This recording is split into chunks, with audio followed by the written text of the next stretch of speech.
TCS के बारे में सवाल है, आईटी पर हमने इतनी बात की।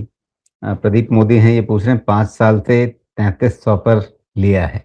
अब क्या करें? होल्ड करें या निकल जाएँ? 5 साल से क्या किया है? 3300 पर लिया हुआ है, 3300 पर लिया हुआ है। अच्छा, 5 साल से। ओह! मतलब ये तो आईटीसी से भी ज़्यादा स्टेबल हो गया ना फिर? अभी भी वही है। नहीं, ऐसा देखिए भाई टीसीएस पे ना क्या कीजिए, क्या नहीं कीजिए तो आप जानिए सावधान ज़रूर रहिए।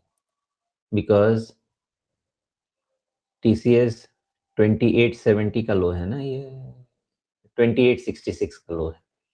इसके नीचे अगर नया लो बना तो थियरी आपकी यही कहेगी कि फिर आप 2750 के लिए तैयार हो जाइए। जस्ट इन केस वो हो गया, तो फिर उसके बाद का अपना मेन खतरा है। 2750 तक ज़्यादा खतरा नहीं है बिकॉज़ 2750 के नीचे क्या है कि होप चला जाएगा, होपलेस केस हो जाएगा। इसलिए 2750 का ध्यान रखिए। राजू जी, इस डेटा को मंथली कन्वर्ट कीजिए। बहुत सुंदर चीज़ दिखेगी। अभी देख लीजिए। अभी आँख बंद करके भी आप इसको सोचने की कोशिश करेंगे, आपको लोअर हाई का पैटर्न क्लियर दिखेगा। क्लियर मतलब कोई इसमें झंझट ही नहीं है कि 3350 के पहले टीसीएस का जीवन में कुछ नहीं होगा और 2750 के नीचे ये जीवन और बर्बाद कर देगा। यही आपका बिल्कुल साफ डेटा है यहाँ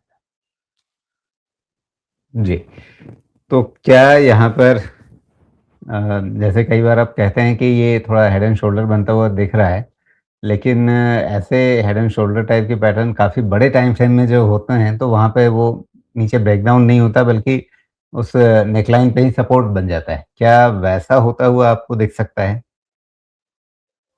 पे। एक्चुअली उस पॉइंट को माना जा सकता है अगर इसको थोड़ा-सा।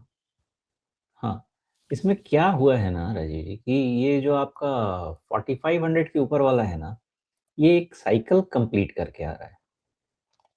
तो साइकिल अगर कंप्लीट करके आ रहा है तो हम साइकिल के बिगिनिंग पे जाके देखते हैं क्या होता है। साइकिल के बिगिनिंग पे आप जाएँगे ना तो आपका 50% रिट्रेसमेंट है 2750 के आसपास, 2780 के अब आसपास। ये साइकिल की बिगिनिंग शुरुआत आपने कहाँ से मानी है? ये 2016। ओके। उसके बाद कोई मुड़ के नहीं देखा ना टीसीएस ने। तो जी, अगर इस साइकिल के बिगिनिंग पे जाके हम सोचते हैं तो 62% रिट्रेसमेंट तो 2400 के नीचे ही है और मैं क्या समझा रहा था 2750। कभी-कभी ना कुछ चीज़ों का नहीं होना बहुत परेशान करता है। ख़ैर चलिए, नहीं है तो नहीं है।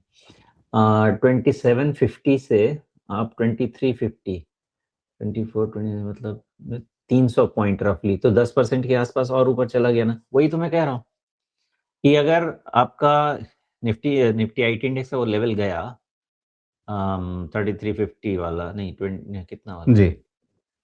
3350 वाला 33,500 वाला सॉरी, तो उसके बाद आपका 30,000 की तरफ है। ये भी वही रिस्क बता रहा है, तो अल्टीमेटली इंडेक्स वही रिस्क बताएगा जो टीसीएस, विप्रो, इन्फोसिस जो उनके चार्ट्स बताएँगे। तो यही कह रहा है कि इसमें थियोरेटिकली तो हमको 62% करेक्शन का वेट करना चाहिए ना। कब तक करना चाहिए? जब तक कि 3350 के ऊपर में नहीं निकल जाए। जी। तो जैसा सुमेश हमेशा कहते हैं कि भई करना क्या है, वो तो अंततः आपको खुद ही तय करना है अपनी पढ़ाई-लिखाई रिसर्च करके। यहाँ इस बातचीत को इनपुट की तरह से इस्तेमाल कीजिए और एक पूरी तस्वीर आपके सामने रख दी गई है, उसके हिसाब से अपना अंततः आपको फैसला लेना है। उसमें ज़रूरी लगे तो पेशेवर सलाह किसी सेबी रजिस्टर्ड एडवाइज़र से आपको लेनी चाहिए।